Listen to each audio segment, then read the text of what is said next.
ये बहुत आसान है सर। बिहार पर बात कीजिए, आप गुजरात की संख्या, मैंने सवाल पूछ लिया, आपके सामने पूछा, उस पर जवाब ले लिया। लेकिन एक चीज में जो सर एक सेकंड, नवल किशोर जी, क्योंकि वो 10 मिनट के लिए आए थे, मेरी बात सुनिए ना। नवल किशोर जी, आप आरजेडी के होकर, आरजेडी के नेता अगर ये कह रहे हैं कि इसके लिए जिम्मेदार सिर्फ नीतीश है, मुझे ये समझा दीजिए वो कैसे जिम्मेदार है? आप साथ के लिए साथ हैं या वाकई आपकी भागीदारी कुछ है? मुझे पहले ये स्पष्ट कर दीजिए, उस हिसाब से फिर सवाल हो। मैं एज अ विपक्ष आपसे पूछूं कि आप सरकार में उस तरीके से आपसे सवाल पूछूं? नहीं, आप ये कैसे मान लिया आपने कि आरजेडी ने सवाल किया? हाँ? किसी का सर, अगर आप कहेंगे तो सुधाकर सिंह विधायक है कि नहीं है, मंत्री थे कि नहीं थे? मेरी पहले बात तो सुन लीजिए, आपने विचार बाद में दीजिएगा, पहले बात सुन लीजिए। आरजेडी का जो ओपिनियन है, आरजेडी का ओपिनियन है, आरजेडी के ट्विटर हैंडल पे है। माननीय नेता जो है डिप्टी सीएम का स्टेटमेंट है, वहां मैं प्रवक्ता के रूप में आपको दे रहा हूँ। आप कौन सा स्टेटमेंट है जिसको आप मान नहीं? आपका अपना मत है, जो मत है यानी सुधाकर सिंह का वो निजी बयान है, आरजेडी से कोई लेना देना नहीं है ना सर? एक लाइन बिल्कुल नहीं, बिल्कुल इसमें कहना, इसमें डाउट यानी अब इसमें दूसरा सवाल, यानी इसमें तेजस्वी यादव भी उतने ही जिम्मेदार हैं जितने नीतीश कुमार हैं? नहीं, इसमें देखिए जिम्मेदार कौन है, इसके लिए आपको सबसे पहले ये देखना पड़ेगा समस्या क्या है। अच्छा। अगर जहरीली सवाल समस्या है, सुन लीजिए पहले, अर्पिता जी घबराइए मत, सवाल का जवाब पूछिए। जितना जिम्मेदार नीतीश कुमार जी और तेजस्वी यादव है, उतना ही जिम्मेदार भाजपा के मुख्यमंत्री मध्य प्रदेश में है, कर्नाटक में है, गुजरात में है, हरियाणा में है। जहां पे भी नकली शराब है, क्या वहां के मुख्यमंत्री उतना जिम्मेदार हैं? अगर हैं तो वहां पे भी हैं। आप एक तरफा विचार या तरफा न्याय कैसे कर देते हैं? फोड़ दीजिए तो चलेगा, है ना सर? नहीं, बिल्कुल नहीं, बिल्कुल समझ गई। ठीक है, चिराग पासवान भी इस वक्त हमारे साथ हैं और नवल किशोर यादव भी हमारे साथ बीजेपी की तरफ से हैं। चिराग पासवान भी हैं, अजय आलोक भी हैं। जल्दी से चिराग पासवान से एक रिएक्शन में ले लेना चाहती हूँ कि चिराग, आप लगातार सवाल उठाते रहे हैं, लेकिन जरा बताइए कि आपको दिक्कत कहां लगती है? कानून में दिक्कत है या कानून किस तरीके से लागू हो रहा है उसमें दिक्कत है? भाई सरकार किसी की भी हो, पर अगर किसी की भी सरकार में, किसी के भी शासन काल में अगर हत्याएं हो रही हैं, और मैं हत्या शब्द का मैं इस्तेमाल मैं करूंगा क्योंकि अगर आप किसी को जहर देकर अगर आप मारते हैं, कानून को लागू करने वालों में दिक्कत है। अगर आपके रक्षक ही भक्षक बन जाएं तो भाई न्याय की उम्मीद आप रखेंगे किनसे? जिनके ऊपर जिम्मेदारी है इस कानून को धरातल पर उतारने की, मैं स्थानीय प्रशासन की बात कर रहा हूं और उस प्रशासनिक विभाग के मुखिया मुख्यमंत्री नीतीश कुमार जी, मैं दोनों का मैं इसमें जिक्र कर रहा हूं। इनकी जिम्मेदारी है इस कानून को धरातल पर उतारने की।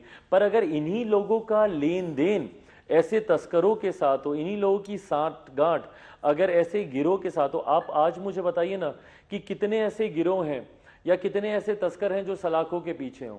लाखों लोग आज बिहार में सलाखों के पीछे हैं शराबबंदी कानून को लेकर, पर वो सिर्फ गरीब, वंचित, शोषित परिवार से आने वाले लोग हैं। कोई एक आपको बड़ा गिरोह नहीं मिलेगा, कोई एक बड़ा आपको तस्कर नहीं मिलेगा। ये पूरा नेक्सस, इसको सपोर्ट मिलता है, इसको संरक्षण मिलता है स्थानीय प्रशासन का। तो इसमें पूरी तरीके से फेलियर, ये सिस्टम, अगर ये कानून अगर पूरी तरीके से अगर फेल हुआ है तो इसमें प्रशासनिक अधिकारियों की बहुत बड़ी भूमिका है। उनके भ्रष्टाचार की देन ये कानून चढ़ चुका है। ठीक है, इस पर जरा रिएक्शन में माधव आनंद जी आपका जल्दी से ले लेना चाहती हूँ, फिर अजय आलोक और नवल किशोर यादव। आर्यो, छोटा सा रिएक्शन। देखिए अर्पिता जी, देखिए नेक्सस तो है, इसमें कहीं कोई नेक्सस है तभी तो ये घटनाएं घटित हो रही है और इस नेक्सस को तोड़ने के लिए सरकार और प्रशासन लगातार काम कर रही है। जो आदरणीय चिराग जी ने जो जिन बातों को कहा है वो बहुत सामान्य सी बात है। अगर नेक्सस है तभी तो ये घटनाएं घटित हो रही है ना।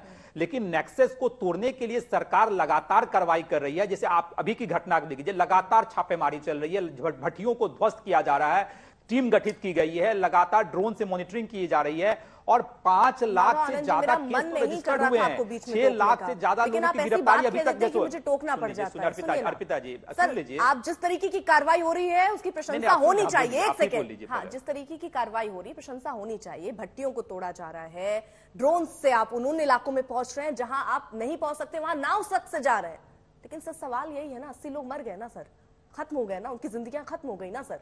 ये पहले हो जाता, अगर ये कार्रवाई अगर आप पहले कर लेते सर। अगर एक ये बाद में दिखाने वाली चीजें लग रही है सर। और जो वो सवाल चिराग उठा रहे हैं, वो कह रहे हैं कितने तस्कर पकड़े गए। आज भी आप वहां जा रहे हैं, केवल ड्रम उठा रहे हैं, लोग तो पकड़ में नहीं आ रहे, पहले ही भाग जा रहे हैं। कितनी गिरफ्तारी हुई सर, बताइए ना। अर्पिता जी लगातार पकड़े जा रहे हैं और कानून में कई बार संशोधन भी हुआ है। विपक्ष के कहने पे, सत्ता में जो लोग बैठे हैं सबके कहने पे कई बार संशोधन भी हुआ है। और जहां तक देखिए बिहार का जो ज्योग्राफी है, चिराग जी भी अच्छी तरह जानते हैं कि बगल में नेपाल है, बगल में झारखंड है जहां कोई शराबबंदी नहीं है, उत्तर प्रदेश में शराबबंदी नहीं है, वेस्ट बंगाल में शराबबंदी नहीं है। तो बहुत चैलेंजिंग टास्क है, लेकिन चैलेंजिंग टास्क को भी बिहार सरकार ने अपने ऊपर लिया है कि नहीं, कि जनहित में लिया गया फैसला है। महिलाओं ने मांग किया था और उसको मांग को रखते देखिए आज शराबबंदी से कितने बिहार को फायदा है। यही बीजेपी के लोग, यही आदरणीय सुशील मोदी जी जो उप मुख्यमंत्री थे, कितनी प्रशंसा किए थे, उधर वित्त मंत्री भी थे, उन्होंने कहा था कि शराबबंदी के कितने फायदे बिहार को मिले हैं, यानी क्राइम रेट कम हुआ है। तो देखिए जो चीज अच्छी चीज है, अच्छी चीज पे की बात होनी चाहिए। और घटनाएं घटित हुई, हम लोग तो कहते हैं बहुत दुखद घटना है और सरकार एक व्यक्ति को भी नहीं बख्शेगी, चाहे बड़ा से बड़ा व्यक्ति क्यों ना इन्वॉल्व हो, सब सलाखों के पीछे होंगे। शराबबंदी बिहार में है, आगे भी शराबबंदी जारी रहेगा। ठीक है, नवल किशोर यादव।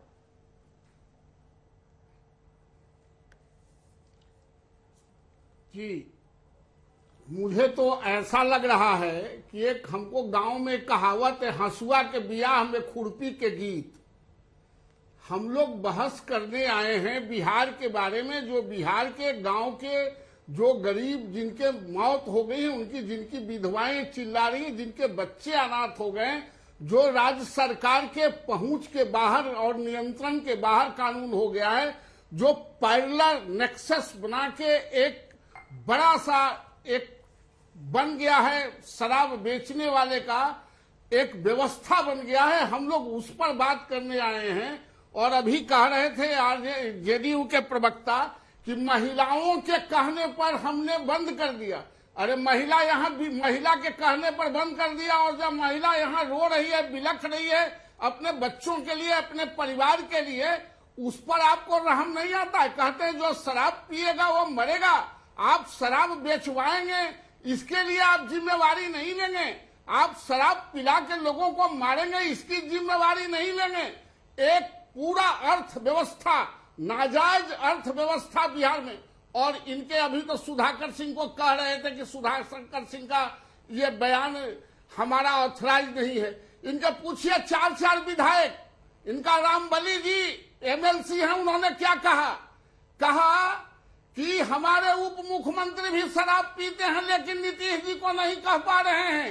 इनके जितेंद्र विधायक हैं, उन्होंने क्या कहा जिस तरह से भगवान सब जगह है और नजर नहीं आता है, शराब भी सब जगह है और नजर नहीं आता है।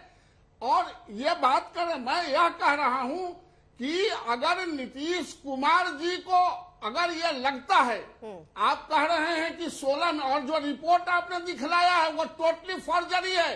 जो इन्होंने 2016 में मुआवजा दिया है उसका आंकड़ा देख लें, और जो वहां रिपोर्ट भेजा है उसका आंकड़ा देख लें, कितना डिफरेंसेस है।